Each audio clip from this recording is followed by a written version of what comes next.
Hello student, SPC government college के YouTube channel में आपका सभी का स्वागत है। मैं doctor Rajesh Kumar Meena, sociology department.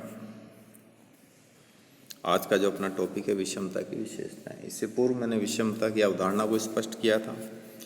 विषमता की अवधारणा को और अधिक स्पष्ट रूप में समझने के लिए हमें इसकी कुछ विशेषताएं उनको भी समझना अति आवश्यक है। उनका उल्लेख इस प्रकार से है। पहली इसकी जो विशेषता है, विषमता एक सामाजिक तथ्य है। अगली विशेषता है, विषमता का स्वरूप एक समाज से दूसरे समाज में भिन्न भिन्न होता है। थर्ड जो विशेषता है इसकी, विषमता में समय अनुसार परिवर्तन होते रहते हैं। फोर्थ है, विषमता में व्यक्तियों की इच्छा अनुसार परिवर्तन नहीं हो सकता। फिफ्थ है, एक समय में विषमता के कई पहलू साथ साथ रह सकते हैं। और लास्ट है, विषमता विश्वव्यापी है। तो सर्वप्रथम हम पहली विशेषता को मैं आपको बताऊंगा। विषमता एक सामाजिक तथ्य है। विषमता एक सामाजिक तथ्य है, मतलब इसका तात्पर्य है ये व्यक्तिगत तथ्य न होकर एक सामाजिक तथ्य है। इसकी जो प्रकृति है वो कैसी है? सामाजिक है, क्योंकि संपूर्ण समाज में व्याप्त होती है विषमता। इसको अपन संपूर्ण समाज का अध्ययन करते हैं उस समय हमें ये देखने को मिलती है। विषमता को हम आयु के आधार पर, रंग, यौवन भेद, बौद्धिक भेद के आधार पर ही वर्ण समझते हैं, लेकिन इसके साथ साथ इसको हम व्यक्तियों को प्राप्त जो विभिन्न पद हैं, परिस्थिति है और उनको जो प्रतिष्ठा है या शक्ति के आधार पर भी हम इसको समझ सकते हैं विषमता को। विषमता को हम किस प्रकार से ग्रहण करते हैं? तो सामाजिकरण के द्वारा व्यक्ति जब सामाजिक मानदंडों को सीखता है तो उसी समय अचेतन रूप से विषमता का जो सामाजिकरण है व्यक्ति में हो जाता है सामाजिकरण के माध्यम से। और ये सामाजिक जो समाज की संस्थाएं हैं, जैसे धर्म हुआ, शिक्षा हुई, परिवार हुआ, विवाह, राजनीति, आर्थिक व्यवस्था, ये सभी विषमता उत्पन्न करती है। हमें सामाजिकरण के माध्यम से जब व्यक्ति समाज के नियमों को, मानदंडों को सीखता है, नॉर्म्स को सीखता है, तो उस समय ये धर्म हुआ, जाति हुई, शिक्षा हुई, परिवार हुआ, विवाह हुआ, ये राजनीतिक व आर्थिक व्यवस्था हुई, ये हमें विषमता के बारे में काफ़ी कुछ सिखा देती है, या इनके कारण ये विषमता उत्पन्न होती है। तो कुल मिला के विषमता एक सामाजिक तथ्य है। अगली विशेषता, विषमता का स्वरूप एक समाज से दूसरे समाज में भिन्न भिन्न होता है। मतलब विषमता ऐसा नहीं कि पूरे विश्व में विषमता पाई जाती है, लेकिन इसका जो स्वरूप है वो अलग अलग होता है। जैसे भारतीय समाज में इसका स्वरूप अलग है, यहाँ जाति के आधार पर विषमता होती है। पश्चिमी समाज में चल जाओगे आप तो वहाँ वर्ग के आधार पर आपको विषमता देखने को मिलेगी ना। काल और समय के अनुसार विषमता का स्वरूप बदल जाता है। जैसे मध्य युग में दास और स्वामी के रूप में विषमता के दो स्वरूप थे, दास व स्वामी।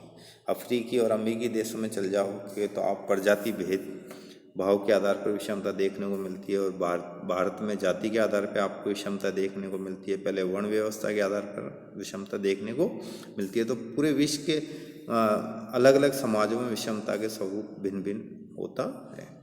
तीसरी इसकी जो विशेषता है, विषमता में समय अनुसार परिवर्तन होते रहते हैं। कि विषमता ऐसा नहीं कि इसमें स्थिरता पाई जाती हो, जैसे समय के साथ इसमें भी परिवर्तन देखने को मिलता है।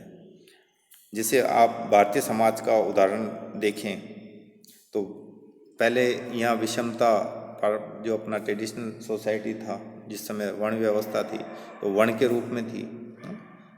फिर वर्ण ने कर्म के आधार पर विषमता देखने को मिलती थी। शारीरिक बनावट, रंग भेद उसके आधार पर तो थी, लेकिन वर्ण के आधार पर भी लोगों को अधिकार, शक्ति, प्रतिष्ठा, इसमें संस्करण था, उसके कारण विषमता उत्पन्न होती थी। और आज आप देखते हो तो जाति के कारण भी विषमता है। लेकिन जो स्थिति वैदिक युग में या मध्य युग में या अंग्रेजों के समय जो जाति व्यवस्था में जो विषमता की थी, वो आज के टाइम इतना काफ़ी कुछ उसमें अंतर देखने को मिलता है। जाति की जो कठोरता थी वो धीरे धीरे शिथिल होती जा रही है ना। जाति लोगों के आपस में जाति संबंध बढ़े हैं, इंटरेक्शन बढ़ा है, उनमें इंटरकास्ट मैरिजें भी बढ़ी है, तो काफ़ी कुछ परिवर्तन आया विषमता को लेके। तो समय के अनुसार विषमता में परिवर्तन होते रहते हैं। विषमता में व्यक्तियों की इच्छा अनुसार परिवर्तन नहीं हो सकता। विषमता, अगली जो इसकी चौथी विशेषता है, विषमता में व्यक्ति की इच्छा अनुसार परिवर्तन नहीं हो सकता या नहीं हो सकता है। क्योंकि विषमता एक सामाजिक तथ्य है, इसकी उत्पत्ति सामाजिक अनुभवों के कारण होती है ना। विषमता एक सामाजिक तथ्य है और इसकी उत्पत्ति भी सामाजिक अनुभवों के कारण होती है। अतः जो जो अनुभवों में परिवर्तन होगा, विषमता के स्वरूप में भी परिवर्तन की संभावना होगी।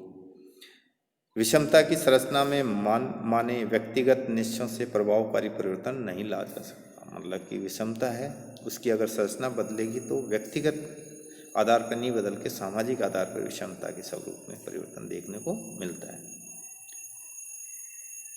फिफ्थ जो इसकी विशेषता है, एक समय विषमता के कई पहलू साथ साथ रह सकते हैं। मतलब एक समय विषमता के कई पहलू साथ साथ रह सकते हैं। सामाजिक विषमता के कई पहलू हैं, इनकी संख्या इतनी है कि इनकी एक सूची बनाना भी कठिन है। जैसे आय के आधार पर, व्यवसाय के आधार पर, शिक्षा के आधार पर, शक्ति के आधार पर, जाति के आधार पर, धर्म के आधार पर आदि प्रमुख इसके क्या है, बेस हैं, जिनके आधार पर विषमता समाज में उत्पन्न होती है। एक समय में एक समाज में एकाधिक विषमता के आधार प्रचलित रह सकते हैं। उदाहरण के लिए जैसे हम देखें, भारत में जाति के आधार पर विषमता देखने को मिलती है, लिंग के आधार पर विषमता देखने को मिलती है, व्यवसाय के आधार पर मिलती है और वर्ग के आधार पर मिलती है। पद व शिक्षा और राजनीति के आधार पर सामाजिक विषमता का प्रचलन व्यवहारिक रूप में हम देख सकते हैं। तो भारत में हम जाति, लिंग, व्यवसाय, वर्ग, पद, शिक्षा और राजनीति के आधार पर हमें सामाजिक विषमता दैनिक जीवन में या सामाजिक जीवन में एक व्यवहार के रूप में हमारे को देखने को मिलती है। तो एक समय विषमता के कई पहलू हो सकते हैं। ऐसा ही नहीं भारतीय समाज में सिर्फ जाति के आधार पर विषमता होती है, यहाँ लिंग के आधार पर भी विषमता समाज में देखने को मिलती है। व्यवसायों के चुनाव के कुछ व्यवसाय ऐसे हैं जो प्रतिष्ठा समझी जाती है समाज में करने पे, और कुछ व्यवसाय ऐसे हैं जिनको हीन भावना से देखा जाता है। ऐसे ही वर्ग है, उस वर्ग को अलग एक सम्मान प्रतिष्ठा मिलती है, निम्न वर्ग को अलग मिलती है। पद भी कुछ ऐसे हैं कि कुछ पदों को ज़्यादा सम्मान, अधिकार, प्राधिकार मिलते हैं, कुछ को कम मिलते हैं। शिक्षा है तो कुछ शिक्षा ऐसी होती है जिनको समाज में ज़्यादा उच्च कोटि की समझी जाती है, और कुछ शिक्षा ऐसी होती है जिसको सामान्य और कुछ को निम्न, इसमें ही भेद किया जाता है। तो उसके आधार पर समाज में विषमता उत्पन्न होती है। लास्ट इसकी विशेषता है, विषमता विश्वव्यापी है, पूरे विश्व में विषमता व्याप्त है। विषमता ऐसा नहीं कि भाई अपने भारतीय समाज में ही है या कुछ ही देशों में है। जहाँ भी समाज है या जो भी देश है, वहाँ विषमता आपको जरूर मिलेगी। प्राणी शास्त्रीय विषमता भी देखने को मिल सकती है और सामाजिक विषमता भी आपको देखने को मिल सकती है।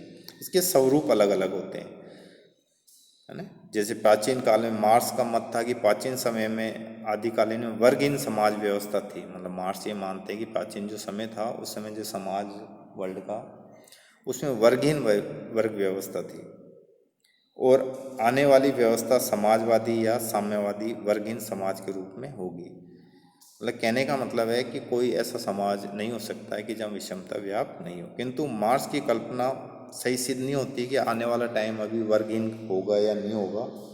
पहले ज़रूर था, लेकिन अभी तक जो साम्यवादी वर्गहीन समाज की मार्क्स ने कल्पना करी थी वो अभी तक पूरी नहीं हुई है। इसलिए विश्व में विषमता व्याप्त है और पूरे विश्व में इसको देखा जा सकता है, अनुभव किया जा सकता है। तो ये विषमता की विशेषताएं थी, एक सामाजिक तथ्य है। शॉर्ट में समझा देता हूँ। इसका स्वरूप चेंज होता रहता है, समय के अनुसार परिवर्तित होती रहती है। व्यक्ति की इच्छा के अनुसार इसमें कोई परिवर्तन नहीं कर सकते आप। एक समय विशेष में विषमता के साथ बहुत सारे पहलू जुड़े हुए रहते हैं और विषमता एक विश्वव्यापी है। धन्यवाद।